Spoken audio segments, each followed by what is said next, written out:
had noticed the symptoms developing over the course of 2 weeks. First, just a general feeling of being off, then low-grade fevers, pale skin, and finally, overwhelming fatigue.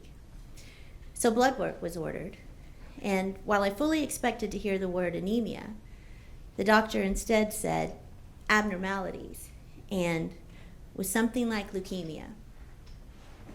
And just like that, my daughter was diagnosed with cancer on her 10th birthday. A bone marrow biopsy confirmed it the next day. Pre-B-cell acute lymphoblastic leukemia, or ALL, the most common childhood cancer. The oncologist's exact words were, "It's cancer, but it's curable." At the same time, some of the most terrifying and most beautiful words I've ever heard. Right away, a nurse started to explain that Georgia would begin a 2.5-year protocol the next day. 2.5 years. She continued and quickly said, and in about a month, she'll start to lose her hair, at which point Georgia began to quietly cry. I turned to her and said, "I know that sounds so strange that you're going to lose your hair, but it's just the medicine that makes your hair fall out, and when you're well and stop taking the medicine, your hair will come back." Then, pointing to her sweet, bald father, I said, "Daddy's hair, on the other hand, it's never coming back." She laughed and stopped crying and never thought another thing about it. She missed the spring semester of 4th grade, and as expected, she was bald for a solid 7 months. I told her early on that I would shave my head so we could be bald buddies together, but never wanting to draw too much attention to herself, she said no. Then we learned about a fundraiser at the hospital where folks shaved their heads in support of childhood cancer research. Knowing that it was for a greater good and not just for her, she said, "Mommy, I think you should do it." And I signed up on the spot. I kept my head shaved for about 6 months until George's hair started growing back. In that time, I drew stares and knowing glances.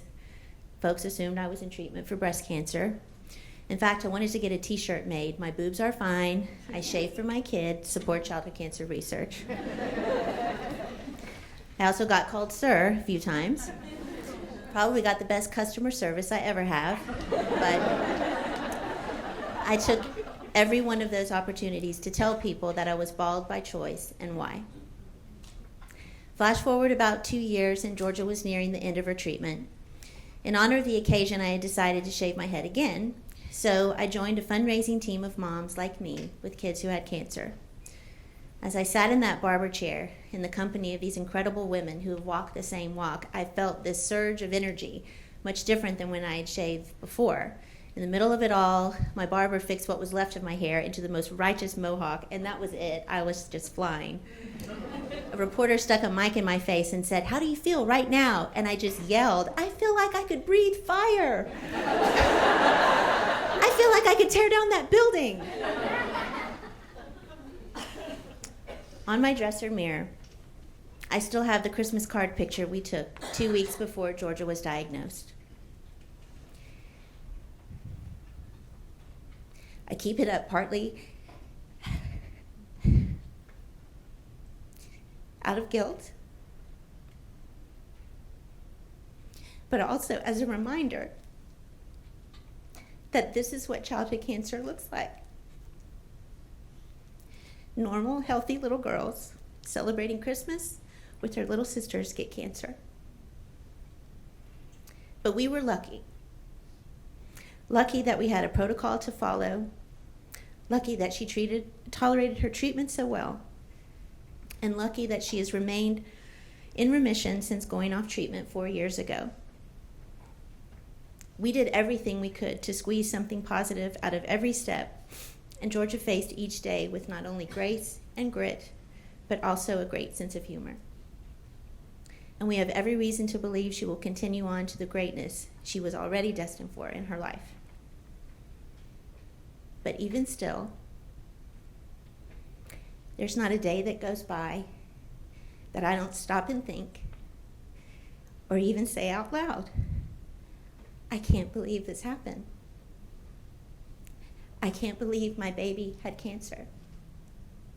But she did. and she survived. And today she's thriving.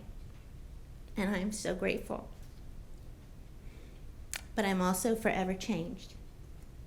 And I'm obligated and determined to do whatever I can to end this. No more getting cancer for your birthday.